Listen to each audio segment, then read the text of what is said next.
My beloved family, happy present moment to you all.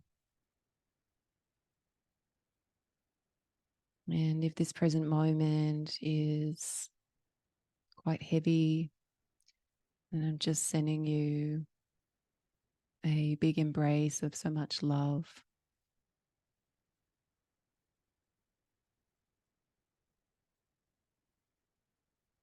And today I'm feeling so called to speak into grace. This is something that has just been so rich and in my awareness for some time. And really living in grace, living in a state of grace. And, for me, grace is all about living in honor, living dignified in this elegance and smoothness of our existence on a daily basis, day in and day out. And so when things are in our present reality so severe and so drastic and extreme, with a lot of ups and downs, we are always presented with that choice, that ultimate choice of, do I want to take the path of grace, or do I want to sustain the suffering? And in the human collective consciousness, we have this tendency, like this pathway that's been reinforced through so many years of the same kinds of behavior and mindsets. And this tendency is one of extremism, and overcomplication, where we have these drastic fluctuations of energy. And really, the grace and the state of grace is one of ease and one of mastery over the simplicity of things. And so when we can have more of a simplicity perspective, we can really hold that state of ease. We can have less ups and downs and inconsistencies and drastic extremes in our lives. And so what's available to us right now as an ascending collective is that we're having opportunities now presented to us to really rapidly transform our reality and our quality of life. And so for me, grace is really about being open. It's about being receptive to all that arises in life. Seeing all things as a blessing and all things really as an opportunity to be in this dance with the divine, to be in this elegant reciprocity for life. And for each and every moment that what life is bringing to the table for us to live and to experience. And it's this state of being in ease, being in flow, being in that eternal nature of ourselves whilst being in a human physical experience as an individual, while we're always in union with the source. And so we're in this deep embodiment as an individual human. And we have this acceptance of our human conditions. We have this acceptance of our human limitations. And yet at the same time, we are still embodied in all that we are. We're having this recognition that this divine power of love is really always within us, no matter where we are, no matter where our awareness is, or what dimension we are in, whether that's in the 3D as a physical being, whether that's, in some other consciousness stream. Like, we are always connected to that divine power because it's the very fabric of our existence. It's the source of our being. We can't be separate from it. It's literally our core essence. And so what we're really seeing here is that our suffering is really coming from the same source. It's coming from the illusion of that separation. And of course, when we are living with illusions, we're going to feel that illusion impacting us very viscerally. We can even feel it physically, somatically, and emotionally. We're having this experience of loss and suffering, and we live out that feeling very deeply. It's registering, so deep in our being. And this is impacting our lives really significantly. And so yet we have always had the choice of which path we want to choose for our lives and how we choose to return to that state of grace, that original embodied knowing, that gnosis of our authentic inner spirit, which is love. And so,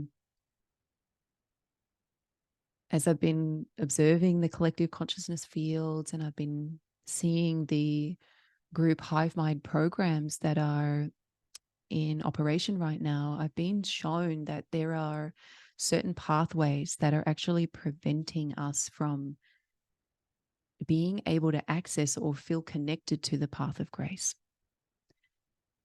And so we're moving, forward in this spiritual journey of healing and, coming into that right relationship with source and that embodiment of our full potential. Yet, we're still walking down the pathway of suffering in doing that. And, that pathway of looping.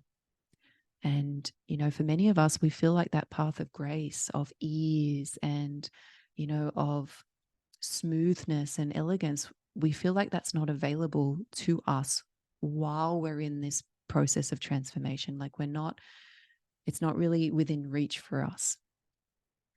And, a lot of us feel like we've got way more work to do before we can access that stream of the divine. We might feel like it's too far away from us because we're too, human, we're too physical, it's too dense and heavy, and we're suffering. And, if I'm in the deepest cathartic sense of my deepest core wounding and pain, how am I supposed to feel in resonance with grace? How am I supposed to feel like that's available to me? And so we've become really familiar with the framework of suffering, as suffering somehow equals evolution. And so we justify the suffering, we justify the heaviness of it all and the healing. And, we say to ourselves that this is our evolution.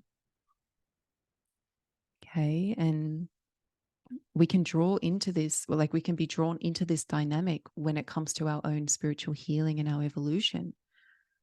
Right. And when we become so used to this, it becomes really hardwired in the system, this belief of like suffering equals evolution. I'm going to justify the suffering that I'm enduring here in my spiritual process of healing because it represents something to me. I'm justifying it because I feel like I'm evolving. I feel like this is a process that is supporting me. Okay. And when we become so used to this and it gets hardwired into the system, then the collective mass consciousness starts to subscribe to this.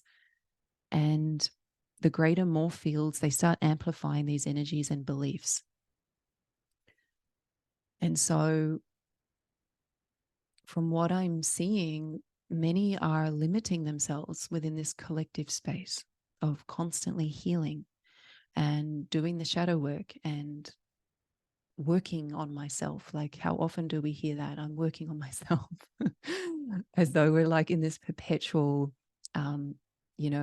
work in process, um, as like a new identity structure that we've applied to ourselves. Like, and as long as we're always looking to who we are not yet, and we're not really, or what we are not yet, we are not really truly seeing who we actually are. And we're not seeing that treasure and the power of who we are in the now present moment, no matter what we're faced with, no matter what's coming up or arising within us, no matter what wounds or trauma or negative beliefs or anything that's going on. Like, we are still so precious and we are absolutely perfect. And so what I can see here is like another version of looping and another diversion for a lot of the beings who are awakening and stepping into this path. And they're looking genuinely to live a life of more grace and ease and fulfillment and meaning, spiritual meaning. And it's really easy for those beings to become swept up in this climate of constant trauma work and wound healing and focusing on so much of what is wrong and defective. The shadows, the entities, the psychic attacks, the inversions, the constant like shielding and protecting, the negative alien agenda. And it's just, are we really empowering ourselves with all of that? Or are we disempowering ourselves and, reinforcing these persistent trajectories of looping? And so I invite you to really question, as you're potentially on this journey yourself, like, are you really feeling more joy from living your life in this way? Are you feeling more alive? Are you feeling more engaged with life in the present moment?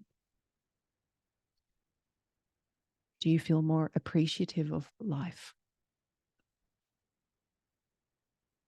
Okay, when we're in this constant state of fear and constant shielding and doing entity clearing and removing psychic implants, I'm seeing that this is literally a never-ending trajectory, and it's a trap. And I've been through that myself. And it is a very powerful vortex that pulls us in. And I feel like, yeah, it's important to have awareness, to know about these things. But at the end of the day, it's like history keeps repeating itself over and over again. And when we're on a loop, we're not really transcending that which is holding us back. And so we can get swept up into this collective energy of this being something empowering, this being something, really incredible. And yet I feel like it can at the same time be like really destabilizing our light body and destabilizing our sense of union with source. And what I'm seeing is that a lot of us are becoming really skeptical of people around us, and we're not really able to fully engage in life, because of these extreme collective beliefs and these trends in the new age scene. And that's really separating and incredibly depleting of our vitality if we feel that everyone around us is, energetically compromised and they have interference and they have entities, so we can't be around them, and we're creating that separation. And there is a lot out there that is knowingly and unknowingly capitalizing on that inherent desire of awakening beings to feel empowered, to feel sovereign, to feel safe and protected in their own experience of life in their human body, and to live in joy and peace. And so we need to be so aware. We need to be so discerning at this time. And so there are so many beautiful awakening souls that are here, and they're questioning things. They're becoming aware of their pain body, their ancestral patterning, their soul trauma, and they're really genuinely interested in healing. And they feel that desire to align with source and their higher destiny. And yet they're being funneled into another version of the same dynamic of suffering. Only that it's justified, that it's part of spiritual evolution. So it's accepted, it's invited in, it's co-created in that dynamic. And so I just want to invite you to question, is your spiritual healing a 24/7 job? Are you constantly looking for information? Are you constantly looking for sources to tell you what to do and where to look? Are you investing huge amounts of your money and time and resources going from one trauma to the next? Often becoming re-traumatized in that process when all of the things are dredged up and brought to the surface, and potentially not in a container that is pristine and strong enough to hold that energy. And so are we falling out of grace? Are we falling out of ease? Are we losing touch with that dignity of the journey, the smoothness that is available to us? And this is not bypassing, this is not avoiding pain. It is really about realizing that pain is all part of stimulating the divine process of how we choose to address that experience.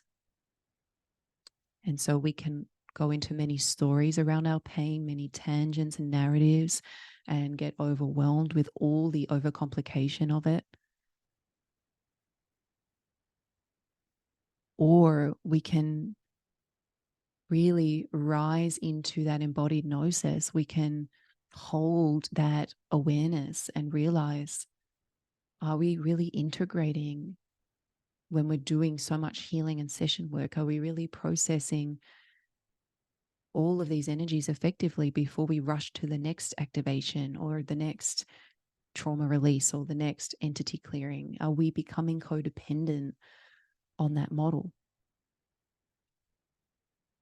And so there is so much that's been spoken to in the spiritual arena around like organic and inorganic, the inverted matrix, the inverted realities. And on a deeper level, are we really viewing polarity as something negative or wrong? Because polarity is really like a natural intelligence of cosmic creation. It's an incredible feedback mechanism for the Godhead to become more self-aware and more omnipresent. Okay, so polarity is not the problem here. And it's so important that we can understand that. And so what we are experiencing here is that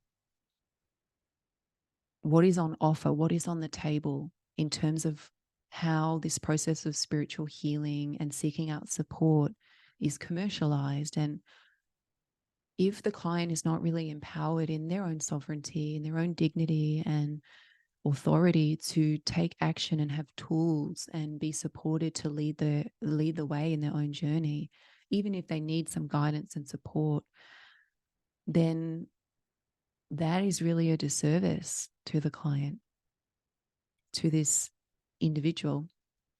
And there is obviously a supply and a demand. There is this heavily programmed belief that, it just can't be that simple. Like we can't do it ourselves. We must work hard to get anywhere, and we have to slug away, and we have to enslave ourselves in this 24/7 dynamic of consistently working on ourselves and taking away from the true presence that we have with life itself. And so now we're cranking this new spiritual wheel, and it's becoming arduous. And, it's often how we're being pulled out of the greatest teaching experience that we could ever possibly been gifted, which is life itself. And this is the intelligence of the divine creation that is your life, that is so precisely here to support your greatest rising. And it's active in all the aspects of your life, in relationships, in family and work, and all the struggles and opportunities that are presented to you. And this is without even really having to seek it out. It's the greatest teacher. Life is the greatest teacher if we can be receptive to it and hold reverence for it in that way. If we can listen and we can allow it to guide us. It's really always in this sacred alignment and correspondence for the exact initiations and the learnings that are supporting our journey going forward, that evolution that we so truly desire for our ultimate liberation, our ultimate sense of freedom. And so the dilemma here is that if we're pushing life away as the greatest teacher and we're avoiding its teachings because we are so deep in the spiritual healing, we're missing out on that opportunity of immense spiritual growth. Because these teachings of life, they're in a perfect correspondence for where we are at in our journey. And so it's so important that we stop trying to be healed as though that is a final destination, like an end goal. And inviting in more acceptance into the now, the joy and the grace that arises when we can tune into the sacredness of being alive and all that that brings. And starting to form a different relationship with our limitations, seeing limitations as a strength. And creating sacred space around everything, sanctifying all of life's blessings and seeing that everything is always working out for us, no matter how challenging or drastic things seem to be. And I'm here to remind you that everything is within you. And so how long do we want to sustain the illusions and continue feeding into disempowerment and putting the power onto the external? And it's time to recognize that we are always healed. We are always whole, and we're always in union with Source, no matter how far off the bandwagon we've fallen or how far off the bandwagon we think we've fallen. Even if we feel like we've fallen so far from grace, so drastically, like that there is no way we could be held in divine love while being at our worst or while being in our deepest trauma. We are always love no matter what, and that never stops. And so I'm here to share this transmission of reassurance and support for you that you're exactly where you need to be. And as a light worker, there is so much pressure out there. It's this mentality of go big or go home, and that if you're not fully out there and being seen or doing your mission in a massive way in the public eye, that you feel like you're not doing enough or that you have unhealed trauma or something's wrong or you're blocked in some way.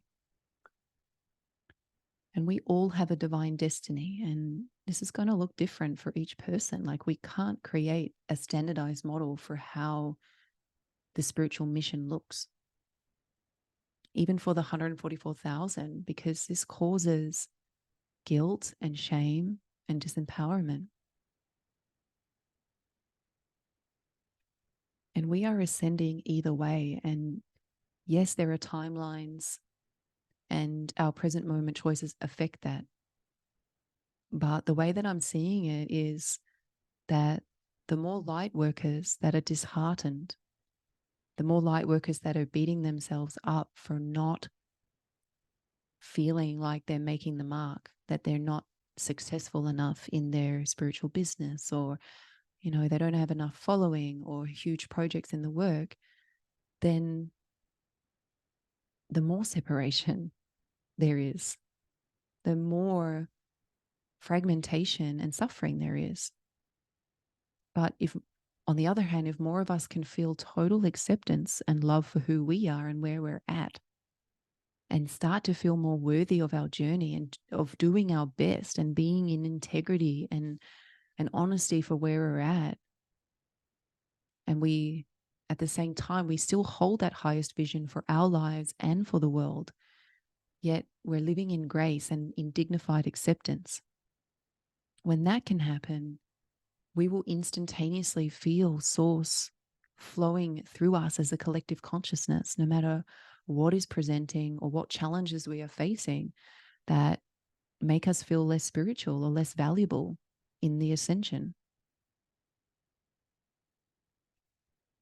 And so when we have that feeling of disempowerment and we feel guilty and we're beating on ourselves that we're not doing enough, or that expectation that the collective field has entangled us with, we start to generate an ego-driven mechanism of trying to be of service, trying to keep up with that standardized view of where, if we are really awakened, that we would be at this level of service by now. Okay, if we had done all the trauma work and we were fully embodied, we would be able to do A, B, and C. And so the ego's perception starts to get entangled and warped in the way that the collective field has been built around it, built around the spiritual path of healing and being of service. And so what I'm seeing is that instead of people being motivated into their divine right action through grace and through creative mastery and integrity, in being in full alignment with their inner spirit and in full reverence for divine timing, instead of that, we're getting pulled into making certain things, creating certain things that are not fully and truly in alignment with ourselves nor the divine will. And so this can cause more backlash of energy and karma. And, many of us are misconstruing that sense of desire from the heart of really wanting to be of service and mixing that with the ego's shame and guilt and inadequacy of feeling behind, or that we aren't enough just as we are. Okay, because we overlook the power of what we're already doing and how powerful we already are exactly as we are. And if we are in that acceptance, if we are in that grace, we can be embodying more unity consciousness in the now moment. And of course, being in denial or being complacent and bypassing, this is something else. You will know if you're doing that. You will know if your willpower has totally collapsed and you're not doing anything and the energy is stagnant. You're going to register that in your consciousness through self-awareness. But if you know that you're open, if you know that you're receptive and you are living in grace, you're open to all of life's incoming lessons and all of the initiations, and yet things are flowing differently for you than some of these mental expectations that you might have put upon yourself or been influenced by the collective field, then, this is a moment to reflect and just see, like, we are perfectly where we need to be at any given time. And there is a glamorization of the spiritual mission that is happening. It's this new distortion of the spiritual arena. Like, there are constant workshops, courses, people are constantly online, and people are beating themselves up and belittling themselves and rapidly falling out of grace. And instead of being kind and patient and gentle with themselves, they're spiraling into this shame and disappointment towards themselves. And so the value of being in grace is immeasurable.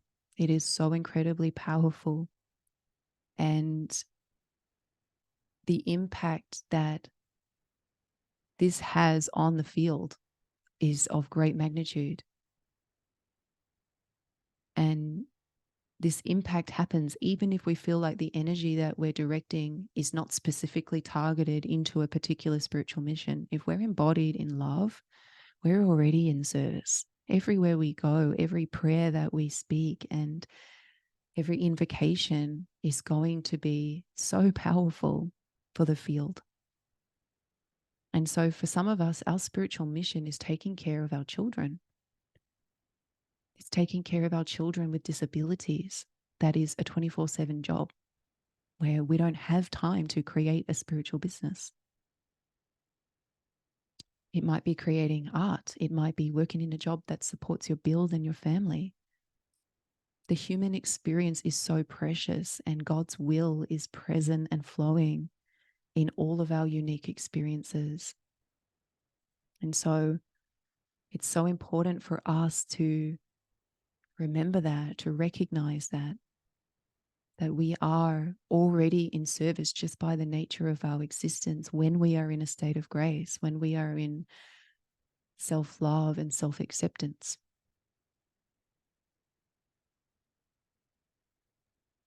And so it's important how we're witnessing and experiencing life. What perceptual lens are we viewing things through? What awareness are we holding? And how is that being influenced by the awakening collective?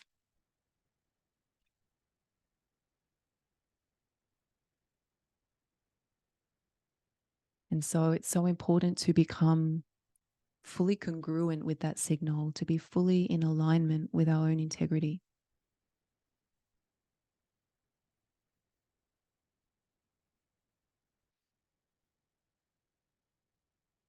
And so just inviting you to breathe into your body and to tune into your heart.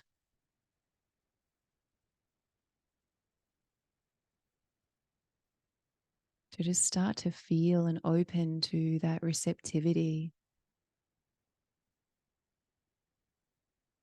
to that ease, to that grace. Feeling how this journey of healing, even though we're already healed, but for lack of a better word, how we're healing, how this process can be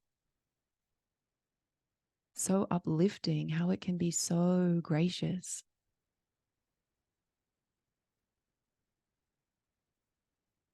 How we can feel like we are constantly in union with Source, no matter what trauma is arising, no matter what is surfacing in our reality.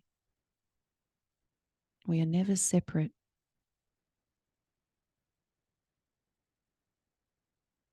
And just feeling how worthy you are, feeling how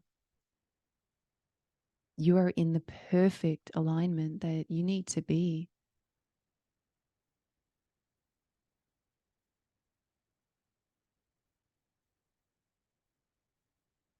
That you are exactly where you need to be.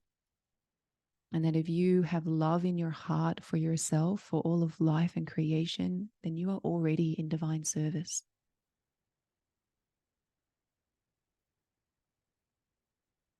And this service is supporting this greater spiritual mission of planetary liberation,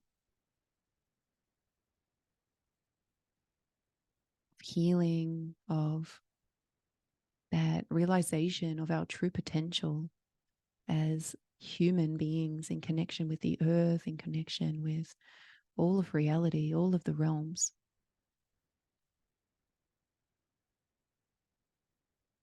And empowering yourself to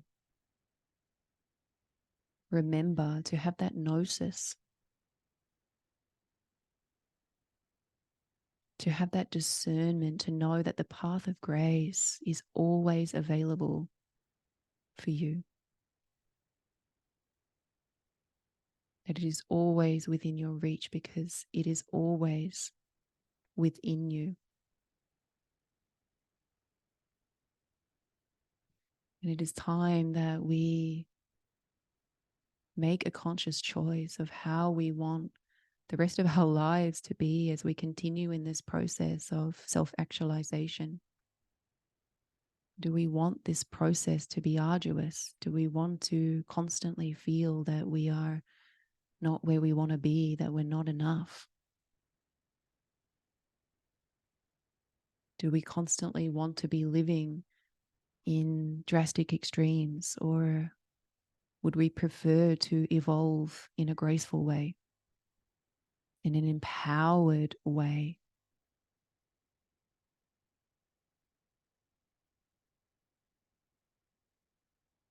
I'm sending you, each and every one of you, so much love, so much respect for where you are at in your journey.